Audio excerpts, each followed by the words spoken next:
Olá pessoal, sejam bem-vindos a mais uma live diária. Estamos com vocês aqui sempre às 11 horas da manhã e hoje nós teremos uma convidada que acabou de entrar, que é a Tati.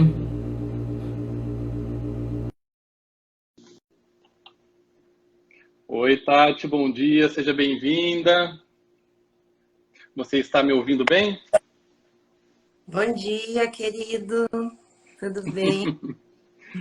Que bom te ver aqui. É uma grande honra ter você nesse espaço. Para mim, que é uma grande honra, estou muito feliz de poder dividir aqui esse espaço, o seu espaço hoje. Você tem feito esse trabalho tão bonito com vários profissionais, eu tenho acompanhado e acredito que tem auxiliado muitas pessoas. Gratidão pelo convite. Tem bastante gente que já está entrando já. Bom dia, pessoal. O pessoal está entrando. E aí, Tati, dentre os temas que eu fui pensando, né, o que pode ajudar essas pessoas nessa época de quarentena, de isolamento? Como você deve estar acompanhando, a gente está tendo um quadro de ansiedade muito grande nas pessoas, quadros depressivos. E não tem como, né, Tati? A gente tem que falar de fé. Então, assim, eu quis trazer esse assunto aqui. É um assunto delicado porque as pessoas confundem muito fé com religião e a ideia desse canal não é ter uma conotação religiosa. Então, assim, mas a gente precisa falar de fé. Fé é algo muito importante. E quando a gente fala de fé, você é uma das referências que eu tenho, né? Você é uma pessoa que vive a fé de uma maneira muito exemplar, né? Muitas pessoas te admiram por isso, e é por isso que eu te convidei a estar aqui comigo hoje. Obrigada.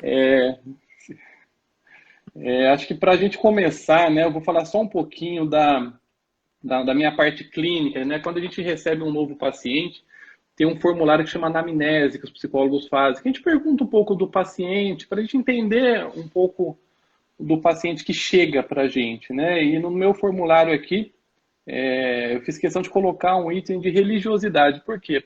Para investigar no que o paciente acredita. E eu costumo fazer esse trabalho, né? Então o paciente fala, e aí eu vou, de alguma maneira, estudando um pouco. Porque quando chega uma religião que eu não conheço ainda, e um paciente novo, eu faço questão de estudar um pouco da religião para entender no que esse paciente acredita. E de alguma maneira isso pode ajudar no meu trabalho. E o que eu vejo na prática,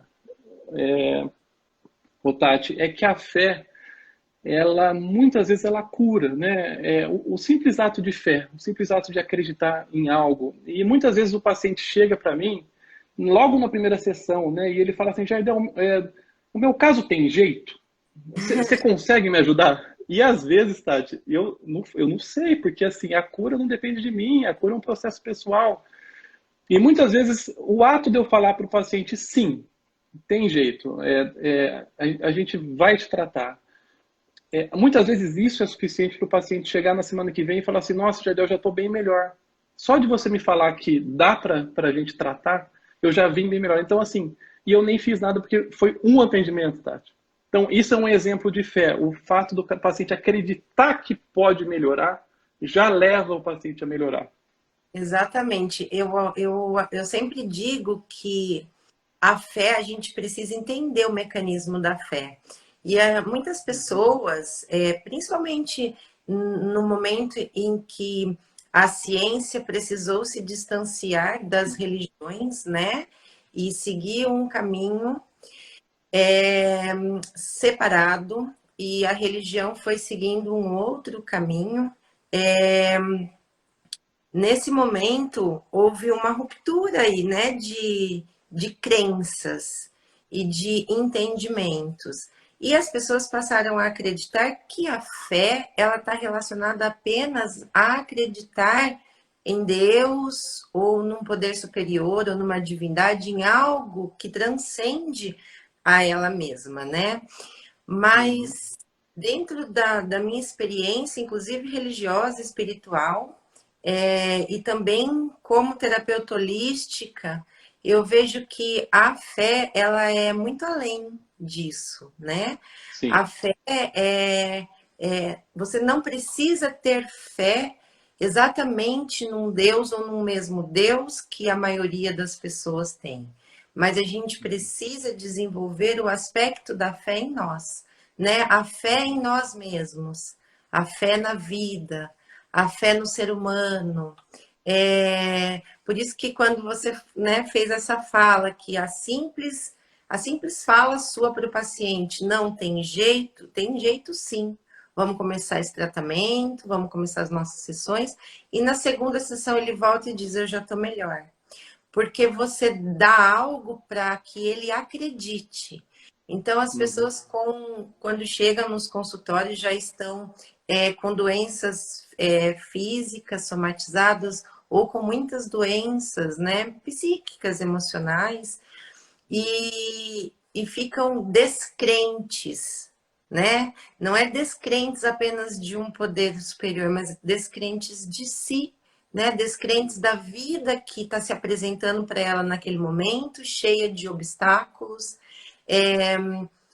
aquela dor que ela está carregando, né?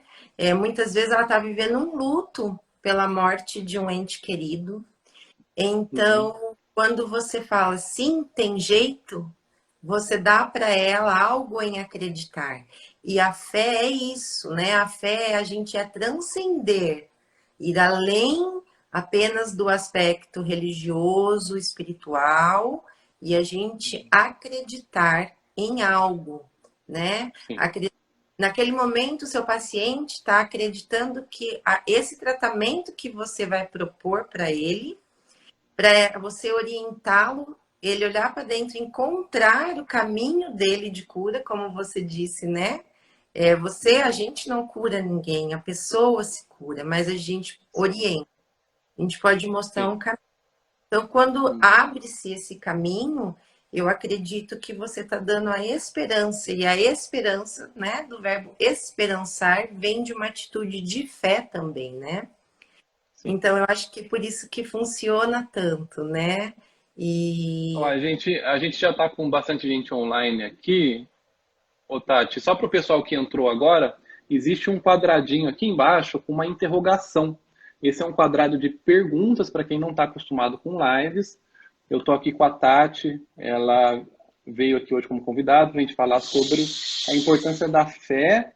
E vocês podem enviar dúvidas para a gente, que a gente vai tentar responder durante a live, né, Tati? Sim. E para a gente começar, o que eu pensei seria a seguinte questão, né? Desde quando o ser humano acredita em algo? Você tem essa resposta para me dar, Tati? Bom, o ser humano ele é visto, né, no aspecto social, no aspecto psicológico, psicanalítico, no aspecto do direito antropológico. Então, tem várias frentes, né, que estudam o homem na sociedade, o homem consigo mesmo. E o que se tem muitos estudos e de antropólogos, de filósofos, de historiadores, né, é que o homem ele se passa a ser chamado, né, de tem um termo que fala homo religiosus. Ele existe a partir do momento que a gente se reconhece como Homo sapiens. Em que momento que isso se dá, né? Quando o homem começa a enterrar os seus mortos. Então, o ato de enterrar um ente querido passa por um ritual fúnebre, por mais simples que ele possa ser. Então, existe todo um ritual para esse sepultamento.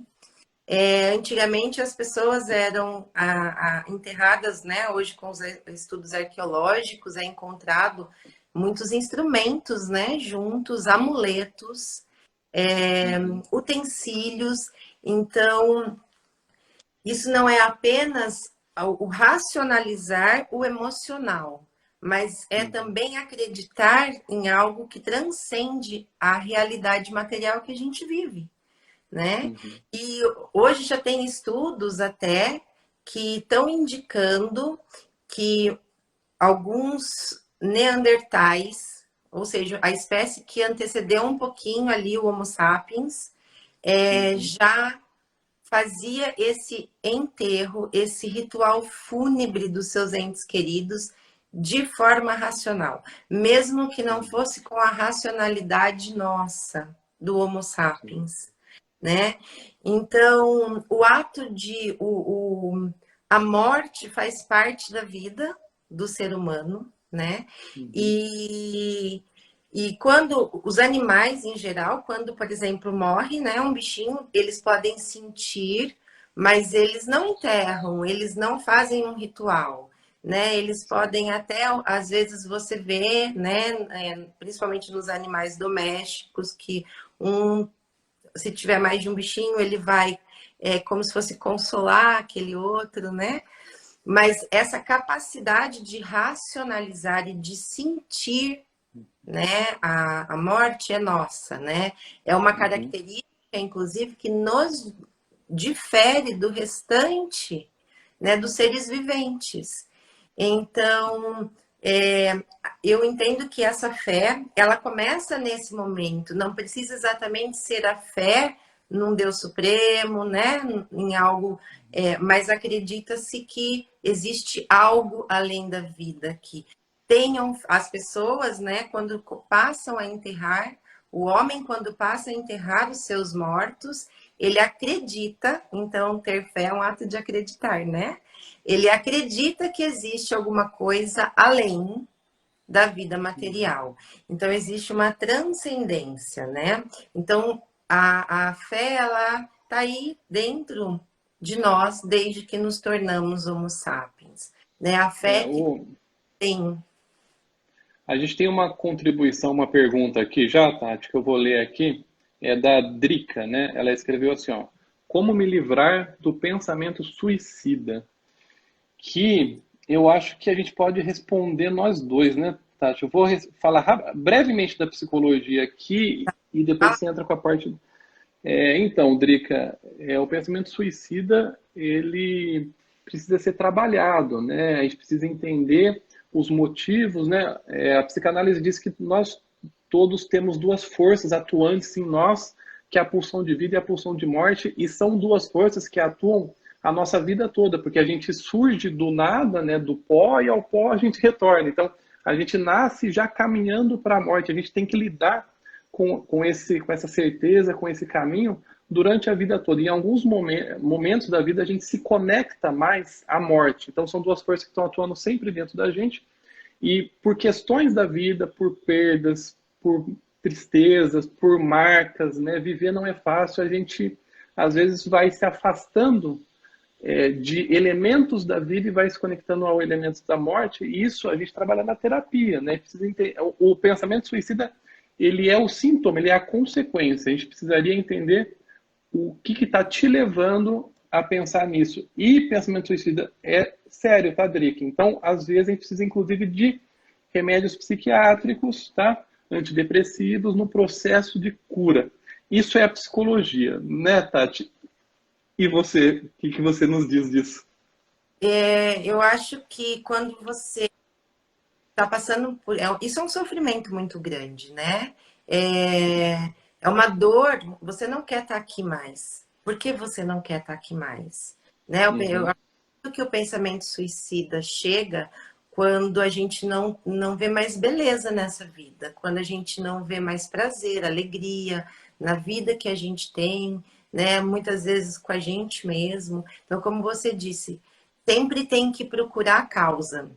E às vezes, no processo de chegar nessa causa, é um caminho grande. Então, precisa de suporte, muitas vezes de remédios psiquiátricos, sim.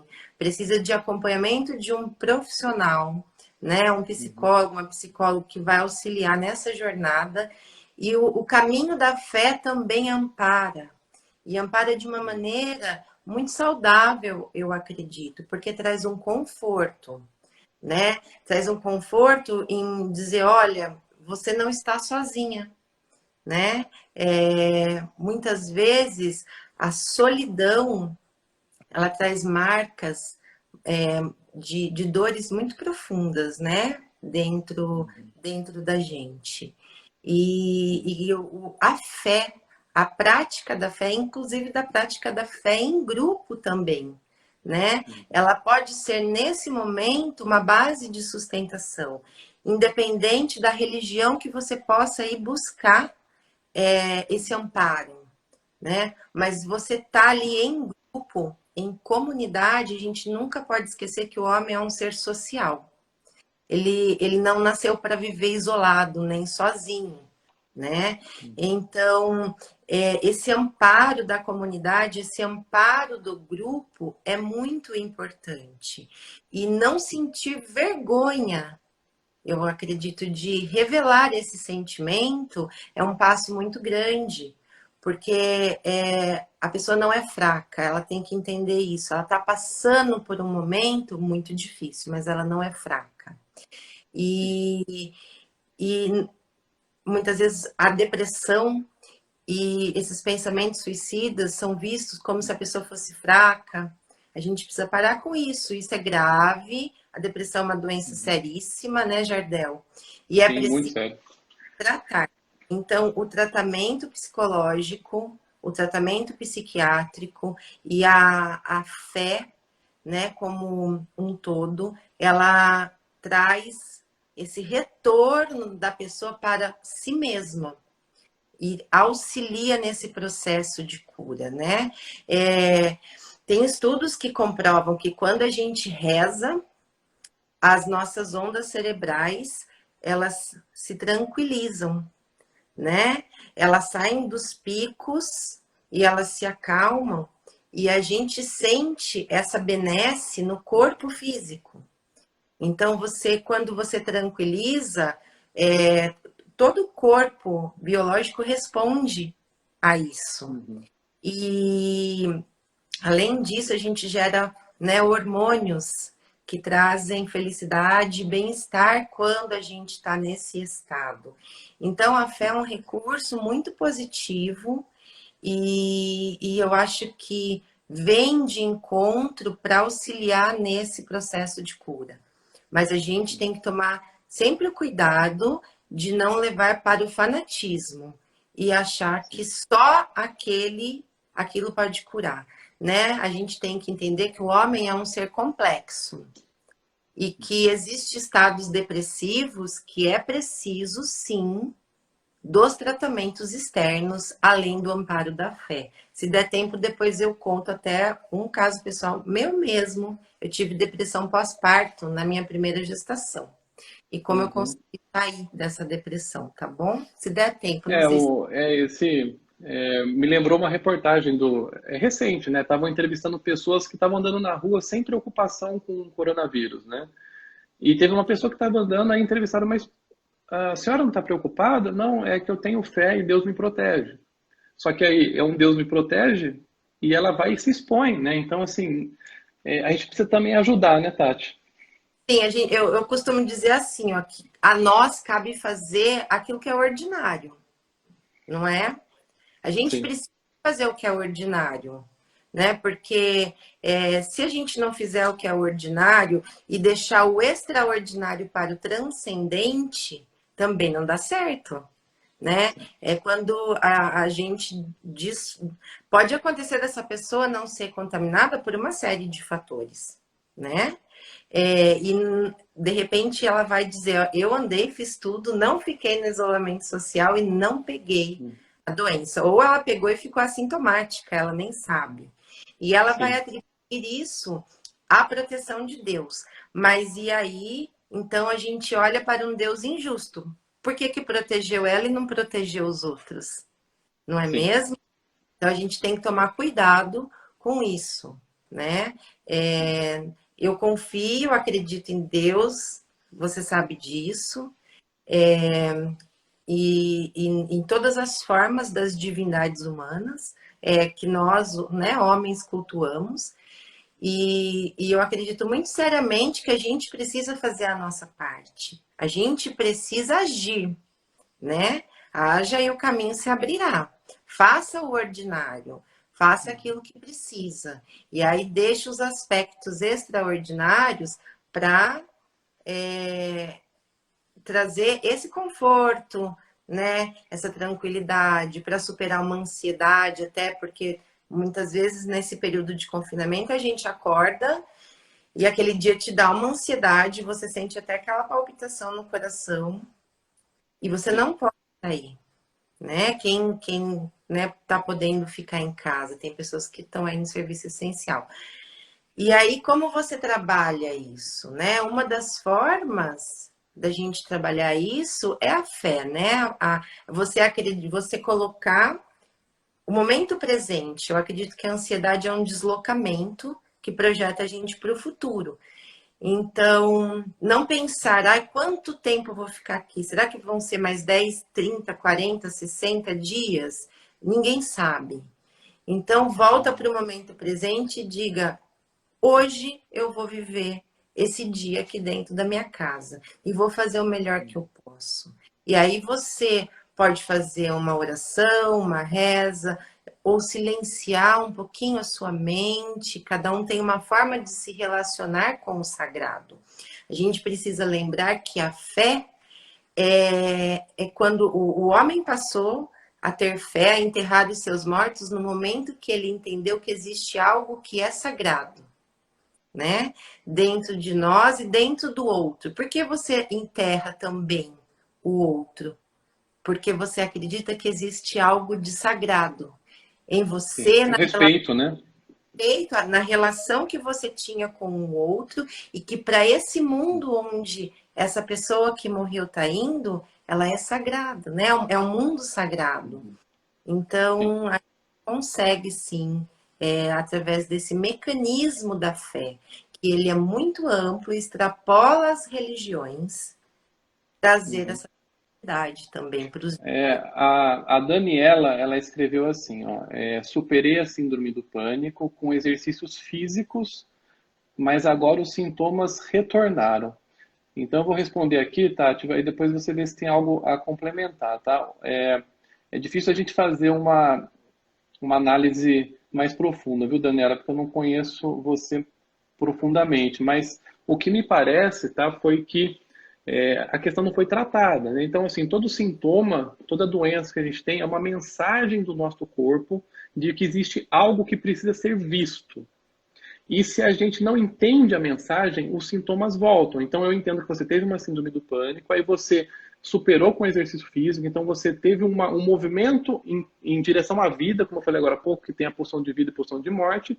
Isso por um certo período deu certo, mas a mensagem ainda precisa ser entendida, Daniela. Então, eu sugiro que você tente buscar realmente um tratamento para entender o que você precisa realmente olhar na sua vida, na sua família, no seu corpo, na sua história. Você tem algo mais a complementar, Tati? Eu acredito que os ciclos se repetem mesmo, quando a gente só trata as consequências, né, Jardel, e não a causa. Sim, isso. A ansiedade, ela pode ser momentânea ou ela pode se tornar algo grave, uma doença mesmo, né? Que precisa de tratamento. E muitas Uhum. vezes a gente fazendo ou exercício físico, ou a prática da fé, ou da meditação, ou de até mesmo um tratamento mais tradicional, a gente pare de sentir aquele sintoma, né? Aquilo acalma. Uhum. Mas se a gente não olhou a causa, o que é que desencadeia essa ansiedade, né? Ela vai se repetir. Como qualquer outra sintoma, doença ou sentimento, ou algo que a gente vivencia. Porque tudo chega, como você disse, o corpo da gente fala, Sim. né? E tá mostrando, olha, o que faltou aprender? Então tem que voltar lá na raiz para que a cura aconteça, né? Sim. Olha, Tati, tem uma pergunta que enviaram aqui que eu vou colocar na tela, tá? Aí essa eu deixo para você. Dá uma olhada aqui. Onde que tá? Você consegue ler aí? Não devemos usar a fé de muleta. A responsabilidade é sempre nossa, né? É, a gente tem que olhar dois aspectos. Num primeiro momento, a fé pode sim ser usada como uma muleta. Porque vamos usar um exemplo bem simples. Você quebrou a perna E naquele momento você precisa da muleta para poder se locomover, né? Com o tempo, você vai deixando a muleta e vai ganhando confiança na sua perna de novo,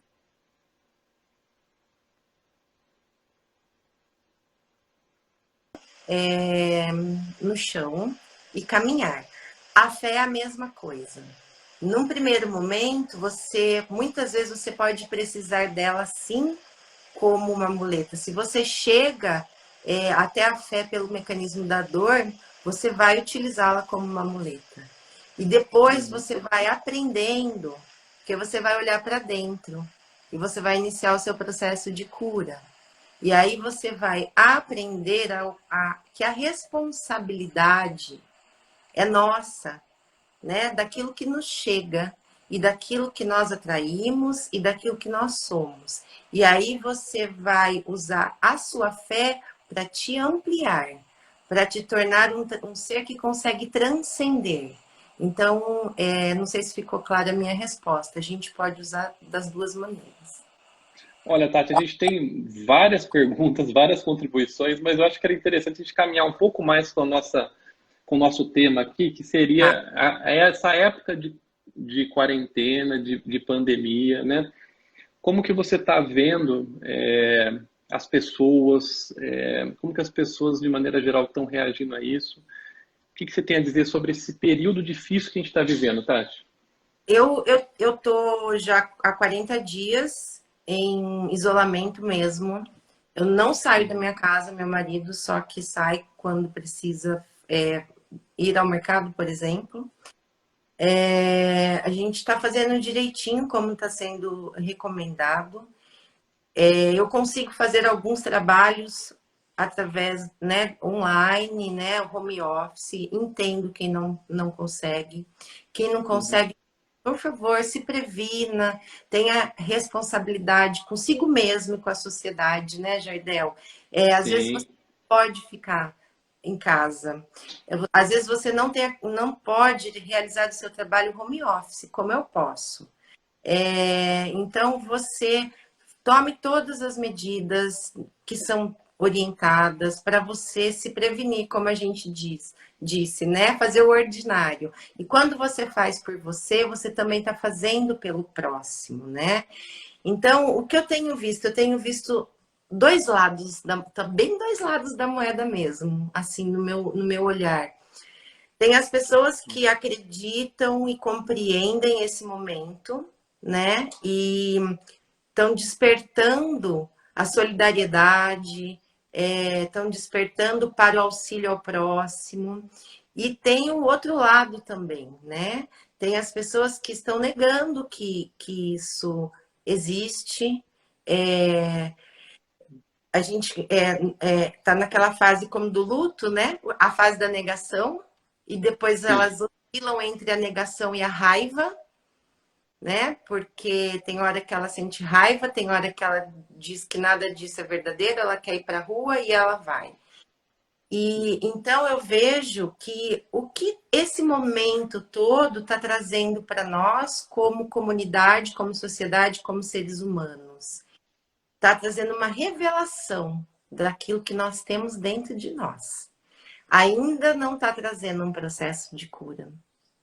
Posso estar errado, e tomara que eu esteja. Queria muito que a Uhum. humanidade estasse já no seu processo de cura, mas ainda não vejo, Jardel. Vejo num primeiro momento toda essa situação revelando os dons, as luzes, as habilidades de muitas pessoas e as sombras, os padrões doentios, os desafios internos de outras pessoas, né? Uhum. Lembrando que, só fazendo um parênteses aqui nessa minha colocação, pessoal, você se sentir ansioso, deprimido, não significa que você está aqui nessa fase da negação. Você pode estar aqui acreditando em tudo isso, sendo solidário, auxiliando o próximo, mas estando com algumas questões dentro de você que está te fazendo sofrer, né? É, a gente vê quantas pessoas que nem sabiam que sabiam costurar e estão fazendo máscaras e estão pedindo doações via internet, conseguem a doação e produz máscara e doa para as pessoas. Então, é uma habilidade, é um dom, não é apenas ser solidário, né? Ela descobriu que ela sabe costurar, é um dom isso. Então, a gente pode, nesse momento de pandemia, revelar esses dons, essas luzes que a gente tem. Eu acho que é um momento muito bonito para a gente poder fazer isso. E se você A revelar... gente tem um movimento muito grande de caridade, de ajuda ao próximo, né, Tati? Temos. Muito assim, né? Eu tive um paciente que quis levantar umas cestas básicas, ele divulgou só para os grupos, poucos assim, grupos, ele conseguiu mais de 100 cestas básicas, porque um foi divulgando para o outro, para o outro, para o outro, e nada divulgado assim abertamente, mídia, nada, só entre os colegas, né? Tem uma banca aqui em Paulínia, para quem não é da região de Paulínia, né? Na avenida principal, que é quem precisa pega, quem pode deixa. Eles fizeram uma frase mais ou menos assim, né? E está Ah, funcionando, as pessoas estão deixando, as pessoas estão pegando, então é bonito ver isso, né, Tati?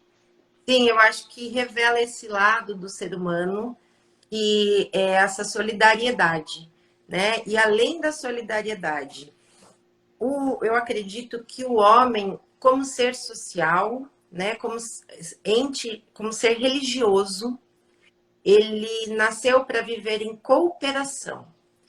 Mas aí, num determinado momento histórico, a gente passa a viver a competição. E a Uhum. competição, ela adoece. E ela vai adoecendo cada vez mais. Por isso que a gente pode fazer um olhar de uma sociedade que estava tão doente. E hoje tem essa oportunidade de olhar para essa doença. E quando o homem passa a fazer um movimento de cooperação, ele passa a se curar também. Então, por isso que as pessoas falam assim: nossa, eu fui auxiliar fulano, ou nem sei quem eu auxiliei, eu fui lá nessa barraca e deixei comida, e eu cheguei e me senti tão bem, e o meu coração transbordou de alegria. Então, é por isso, porque o homem, ele nasceu para cooperar. E quando ele coopera, ele é o primeiro que se ajuda. Então, ele sente, ele traz toda essa sensação de bem-estar, né? De prazer. O homem também é um ser que vive em função, né, do prazer. E aí a gente pode olhar, você sabe falar melhor disso do que eu, aqueles prazeres que de fato é do lado do self, é do lado da alma, e aquele prazer que é egóico, né?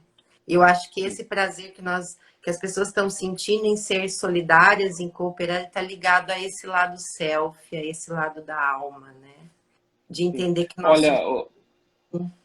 Tati, só alguns comentários aqui. A Drica, Drica, você está desabafando aqui no chat, assuntos até pessoais aqui, lembrando que esse site é público, tá, Drica?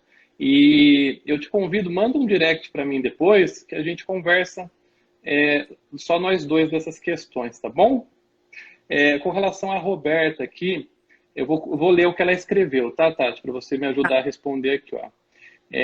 Como tratar pacientes aonde suas crenças religiosas podem atrapalhar as orientações sua como profissional? E quando a sua crença é muito diferente do seu paciente, qual é a sua posição? Bom, como terapeuta holística, depois o Jardel fala como psicólogo, Uhum. vai tratar alguém, né, receber alguém ali dentro do nosso espaço, primeira coisa que a gente precisa é ser imparcial com relação às nossas crenças religiosas, né? Então a gente precisa buscar entender o universo do outro. Uhum. Se aquela pessoa que te chega, ela é tão diferente, né, no aspecto religioso que o seu, procure entrar no universo dela e entender dentro do universo dela o que significa aquilo para ela. E a hora que você vai utilizar das técnicas, né? Eu posso responder apenas como terapeuta holística, eu não sou psicóloga, sou advogada e terapeuta. Então, quando você vai entrar nas técnicas, você precisa entender, por isso que a anamnese é tão importante, né, Jardel? A gente precisa Sim, entender com certeza. os mecanismos da fé e da religião na vida daquela pessoa para você conseguir conciliar e não trazer mais um conflito para ela, porque ela já está ali porque ela está conflituosa, né? Ela está com uma dor na alma muito grande. E o nosso papel não é aumentar essa dor. O nosso papel é dar mecanismo para ela respirar. Lá na frente, quando a gente vê que ela já está estruturada emocionalmente, que ela já está com suporte emocional, aí você pode ir trazendo um novo olhar para essa pessoa. Lembrando que ela só vai ver se ela quiser, não é? Porque ninguém pode enxergar através dos meus olhos, né? Ela pode fazer um esforço de enxergar através dos meus olhos, da minha visão. Eu acho que com muito respeito àquela pessoa, com muito afeto, você consegue ir caminhando para um equilíbrio nesse sentido. O que você acha, Jardel? Então, com relação à psicologia, é bem isso, né? Os psicólogos, eles, quando eles vão atender, eles deixam para fora, né, as suas crenças pessoais, as suas opiniões pessoais. No momento da terapia, a gente está a serviço do paciente. Então, por isso que é importante, inclusive, a gente saber das crenças do paciente, porque a nossa linguagem vai ser na linguagem que ele entenda, independente do que a gente acha que é certo ou errado. Muitas vezes os pacientes querem a nossa opinião pessoal e a gente tem o dever ético de se abster. Porque, inclusive, quando a gente dá uma opinião nossa, ela tem um peso muito grande para os pacientes, né? Então, a nossa opinião pessoal. Então, a gente deve sempre se abster e levar o paciente a ele sozinho, né? Com a nossa orientação, claro, mas ele tomar as próprias decisões e se responsabilizar pelas consequências das decisões, porque se o psicólogo toma a decisão pelo paciente, ele gera dependência no paciente, o que é muito sério, porque se o paciente toma uma decisão com base na opinião do psicólogo e a decisão dá certo, ele Ótimo. vai ficar ótimo e vai ficar dependente. A cada decisão vou precisar falar com o psicólogo. E se der errado, a culpa é do psicólogo. Então, de qualquer maneira, isso não acaba bem, né, Tati?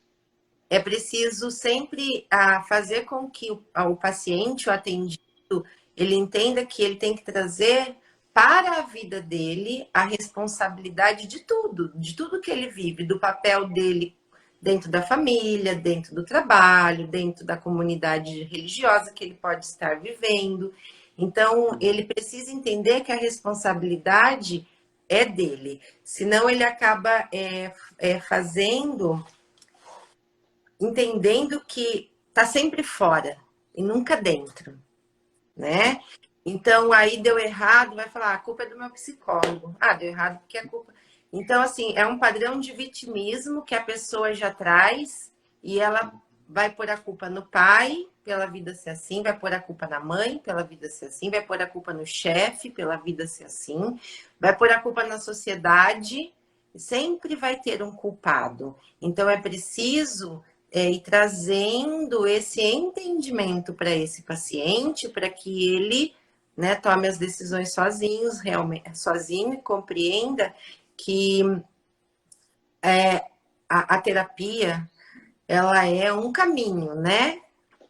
É uma orientação, é um suporte. Mas Eu costumo, Tati, caminhar com a terapia, né? Eu costumo sempre dizer que a terapia e a religiosidade do paciente, se elas trabalham com uma aliança em conjunto, os resultados são muito maiores, independente da religião, que é o que eu falo para os meus pacientes. Sabe? Qual que é a sua religião? É tal? Continue indo nos seus cultos religiosos, continue conversando. Ah, mas eu estou vindo aqui agora, eu tenho que confessar com o meu padre? Confessa, vai lá, conversa com ele. Eu tenho que falar com o meu pastor? Confessa, né? Eu tenho que falar com meu pai de santo? Conversa com ele. Então, assim, cada um na sua religião, né? Mas que isso esteja caminhando em conjunto, né, Tati? Oi, travou. Alô? eu acho que quando a pessoa está me ouvindo, Tô tá sim, pode dando para me falar. ouvir, Jardel? Sim. Alô? Tá bom. Deu uma travadinha você aí para mim. Eu Agora acho voltou. eu acho que a gente caminhar em conjunto é importantíssimo, né? É, e aquelas pessoas, como a gente começou o assunto, que muitas vezes estão descrentes, elas precisam buscar esse caminho da crença em si mesma, né? Na vida, num poder superior, se naquele momento ela consegue, né? Tem pessoas que às vezes passam primeiro pelo processo de ter fé em si, de ter fé naquilo que ela escolheu viver, de ter fé na vida e que vai melhorar e que logo nós teremos dias melhores. E aí depois ela pode chegar a essa fé que transcende e que vai além, né? Tem um autor, um grande mitólogo, ele já é falecido, que chama Mircea Eliade. E ele fala que os mitos, as divindades, elas se repetem nas diferentes sociedades no decorrer dos milênios, né? Uhum. E a gente, de fato, vê isso acontecer mesmo, né? Então, se você pegar no hinduísmo, no budismo, no catolicismo, no judaísmo, na Umbanda, no candomblé, divindades você vai ver que elas têm apenas outro nome e outra Sim, forma, como se fossem vários copos diferentes e a essência colocada ali. Então, parece que é diferente. Se você tem um copo longo e um copo curto, você olha, você vê a forma diferente. Então, assim, mas a essência é a mesma, né? é a mesma. Então, ao longo, não são criadas, as pessoas falam, nossa, mas tem tantas religiões e as religiões se tornam obsoletas e vêm outras. Será mesmo que elas se tornam obsoletas ou será que elas se repetem com outro olhar, né, com uma outra forma, mas a essência é a mesma? Me parece que é mais por aí. A essência é a mesma e a forma é que muda, né, de acordo com a capacidade de compreensão ou de cultura daquela comunidade. Mas no Sim. final, quando a gente olhar, você vai ver que tudo é uma questão de transcendência e de chegar a uma comunhão com um todo, né? Eu costumo dar esse exemplo do. Sabe quando criança vai desenhar sol, que faz aquela bolinha com os rainhos, assim, né? Eu costumo dar esse exemplo, né, para os meus pacientes. Olha, imagine que você é esse sol de criança, né, e tem as diversas áreas da vida, né? Então tem sua família, aí tem os amigos, aí tem o relacionamento amoroso, aí tem a terapia, aí tem a religião, que aí vai ter o dirigente espiritual da sua religião. Se você ouvir e tiver espaço para todas essas pessoas que te querem bem chegar até você, a chance de você ter um resultado é muito maior, né? Perfeito. Eu acredito nisso como você também. Muito bom. Ô, Tati, para a gente caminhando para o fim, que a nossa conversa está boa, mas já É, estamos com o tempo avançado aqui. vi aqui o horário. Nossa, e foi como passou rápido, né? Boa, né? Voa. Eu queria só trazer o tema meio delicado, que é o tema da morte, né? Assim, nessa época de quarentena, a gente está. Eu acredito que, inclusive, esse seja um dos motivos, tá, o Tati, que está levando as pessoas a ficarem muito ansiosas, tá?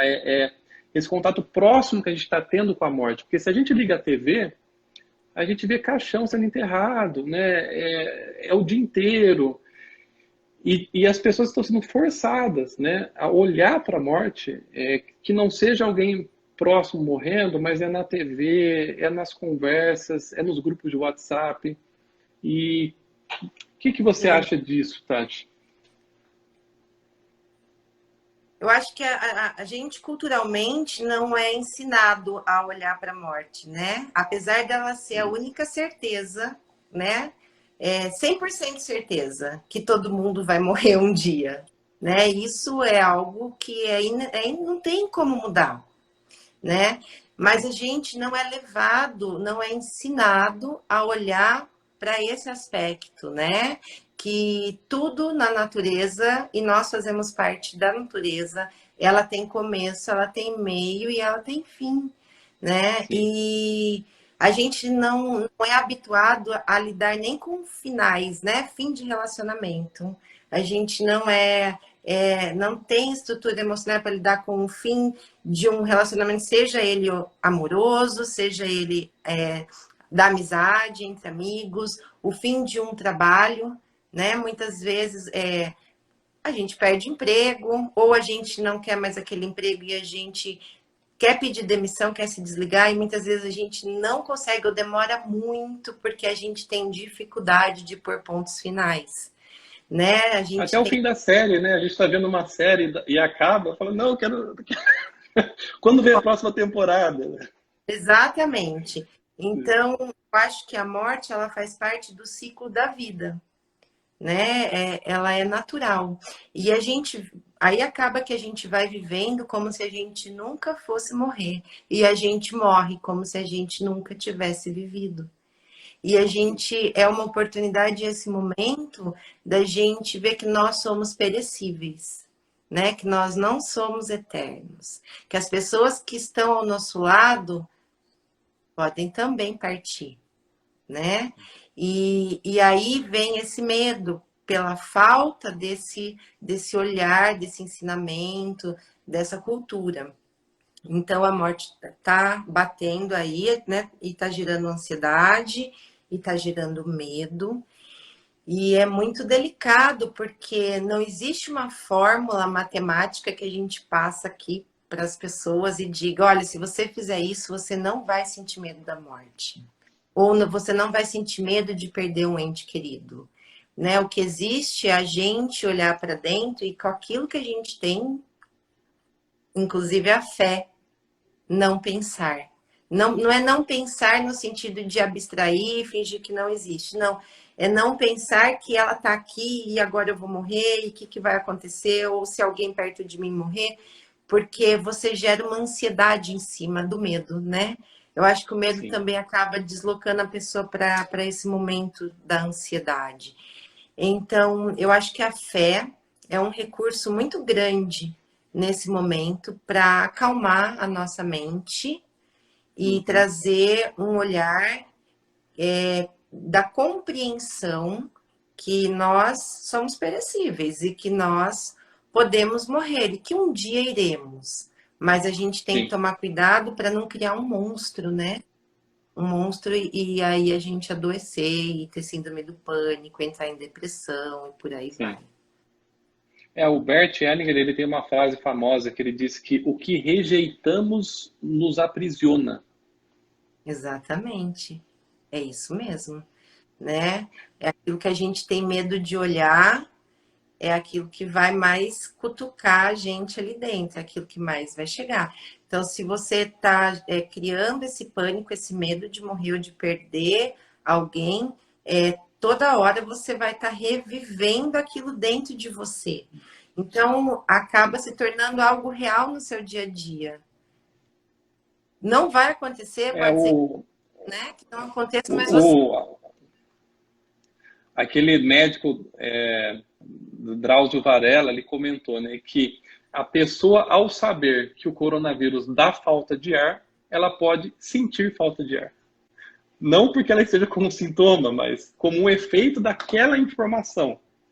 A nossa mente, ela é muito poderosa e ela é muito influenciável, né? Eu costumo dizer que a Sim, mente é mente. Então, ela gera, você cocria aquela realidade dentro de você e você passa a acreditar que aquilo já está acontecendo com você, né? sim, E aí você vai ter mesmo falta de ar, vai ter dor de garganta, pode sentir, pode até ter febre. sim, sim, pode, pode. For fazer o teste, vai testar negativo, mas o que que é tudo isso? Pode ser só somatização, pode ser o medo que você carrega produzindo os sintomas no seu corpo, né? É. Olha, Tati, vamos responder a última pergunta aqui. O Carlos, ele escreveu assim, ó, conheço várias pessoas que sofrem muito por várias coisas e não sabe como sair disso, não tem ânimo e não acredita em nada, nem se existe fé. Como podemos ajudar elas? Eu entendi assim, como que nós podemos ajudar as pessoas que não têm fé? Acho que em resumo é essa a pergunta dele, né, Tati? Eu acho que primeiro de tudo é fazer com que dar mecanismos para que essa pessoa acredite nela mesma, né? Que ela tenha fé nela mesma, que ela possa primeiro acreditar naquilo que ela vê e que é palpável. Porque a fé em Deus, nas divindades, nos anjos, naquilo que for, é algo que transcende e você vai acreditar muitas vezes naquilo que você não vê, naquilo que não é comprovado, né? A ciência religiosa ela é diferente da ciência nossa, aqui do nosso dia a dia, exatamente porque a gente não produz comprovações como se produz em laboratório, não é isso? Então, você primeiro leva a pessoa a ter fé naquilo que ela pode ver, né? Naquilo que para ela é palpável, né? Então, ela acreditar nela mesma, na vida dela, nas escolhas que ela fez. E se as escolhas não foram boas, ela precisa honrar essas escolhas, porque essas escolhas trouxe ela até esse momento presente. E ela Uhum. entender que daqui em diante ela pode escolher diferente, né? E ela fazendo escolhas diferentes pode levar ela a um caminho diferente daquele que ela veio. Tem essa frase que é muito clichê, mas ela é uma grande verdade. Você não consegue obter resultados diferentes fazendo as mesmas coisas, Sim, não é com mesmo? certeza, né? Então, eu acho que esse é o Uhum. primeiro caminho. E depois Uhum. de ela conseguir trabalhar algumas crenças nela, né? A fé nela mesma, na vida, no ser humano, ela pode chegar a uma fé que vai além, que vai para o transcendente, e aí cada um escolhe a forma de manifestar a sua fé na religião que ela escolher e que ela achar que faz sentido para ela. Não existe uma religião melhor que a outra. Existe a religião Exatamente. que faz sentido para você naquele momento que você está vivendo, né? Sim, É isso que eu acredito. eu também. Então, não, não tem, não, eu acho, é uma conversa vazia, né? Você querer falar qual religião é melhor que a outra, uma Não conversa tem, não tem totalmente como. vazia, né? A religião Exatamente. Né? não tem, a religião faz sentido para você. Se ela fez sentido, então a melhor religião do mundo É naquele essa. momento para você é a sua. Agora, Sim. se ela deixar de fazer sentido, então você se despeça, né, daquela religião, agradeça tudo que ela te trouxe de bom, porque se você ficou ali um período foi porque alguma coisa de bom ela te trouxe, e Uhum. depois você pode se abrir para outro movimento religioso e espiritual na sua vida, né? Acho que é isso. Sim. É, bom, vamos então finalizar. Que pena, viu, Tati? Por mim, eu ficaria aqui mais uma hora com você. Eu costumo finalizar dando a oportunidade para a pessoa fazer uma mensagem final, né? Então, não sei, você fica livre para dizer uma mensagem final para as pessoas que estão assistindo a gente e para quem ainda vai assistir essa live, que ela fica salva por 24 horas, né? É, como passar por tudo isso da melhor maneira possível, Tati? Como passar por tudo isso da melhor maneira possível, tendo leveza. Eu acho que a leveza com a gente mesmo, a gente não se cobrar tanto. Se você está na sua casa e está se sentindo improdutivo, e isso te causa algo negativo dentro de você, um sentimento negativo, não se sinta assim. Primeiro de tudo, se permita o ócio, né? Sim. A nossa vida é tão corrida, a gente trabalha tanto, então aproveite e se permita o ócio. Não se sinta culpado. Carpe diem, né? Carpe diem. Viva aquele momento, viva o dia. É, Se você pode produzir nesse momento e você sente vontade disso dentro da sua casa, então produza. Cada pessoa é um universo único. Então, cada um tem que encontrar dentro de si a melhor forma de passar com leveza nesse processo todo que nós estamos vivendo. Se a fé for algo que você que pode te trazer. A gente viu que teve um aumento muito grande, né, da fé. Quantas pessoas Muito. estão orando, fazendo grupos de orações online pelo mundo todo.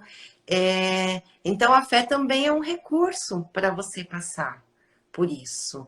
Mas ela também não pode ser algo que você faça obrigado, né? Você fala, então agora eu vou rezar. Não. Se você já está se colocando assim, o seu rezo não vai te ajudar, né? Sim. A gente tem que buscar ser espontâneos nesse momento, né? Se permitir. Eu acho que se permitir até deitar e ficar com as pernas pro ar, assistir uma série sem se sentir culpado e ficar pensando, eu não estou produzindo. A gente não precisa produzir. Muitas vezes, aquele momento que você fica no ócio é aquilo que vai te dar forças para seguir no outro dia. E no outro dia você vai acordar e vai falar, hoje eu vou fazer um monte de coisa aqui dentro de casa mesmo. Pronto, aí. Uhum. Né? Eu acho que é isso. É olhar para dentro, observar quais sentimentos esse momento está te trazendo, né? O dia que for uma alegria, curta essa alegria, essa felicidade. O dia que você se sentir deprimido, triste, com raiva, olhe para isso também, acolha esse sentimento. Se permita, inclusive, sentir, né, a tristeza. A gente vive numa sociedade que fala que a gente tem que ser feliz o tempo todo. Eu acho que a gente pode manter a alegria no nosso coração o tempo todo. E mesmo a gente estando alegre, vão acontecer situações que vai deixar a gente triste. E aí você tem que acolher aquela tristeza e dar o significado para ela e depois deixar ela embora. Então, sair um pouco disso que ficam pregando, né? Que a gente tem que estar sorrindo o tempo todo, que a gente tem que estar feliz. A gente tem que viver o tempo todo. E viver traz em nós diferentes sentimentos. Permitam-se todos eles. Acho que é isso. Tati, muito obrigado por você estar aqui com a gente. Agradeço imensamente e desejo uma ótima fim de quarentena para você, tá bom? Para você também, querido. Gratidão pela oportunidade. Fiquei muito, muito feliz de estar aqui com você no seu canal, no seu espaço, da gente E poder que trabalhar. façamos mais lives juntos no Vamos, futuro. pode ver aí, escolher os temas que venho aqui com você com o maior prazer, tá bom? Desculpa ter Tá bom. derrubado o celular aqui. Imagina, Fiquei tão à coisas que vontade, acontecem. que esbarrei aqui no tripé e caiu. Tá Mas bom, então. Um foi muito abraço, Tati. gratificante para mim, as pessoas que assistiram, tá bom? Ótimo dia, Tá bom. pessoal. Para você também, abraço. Tchau, tchau.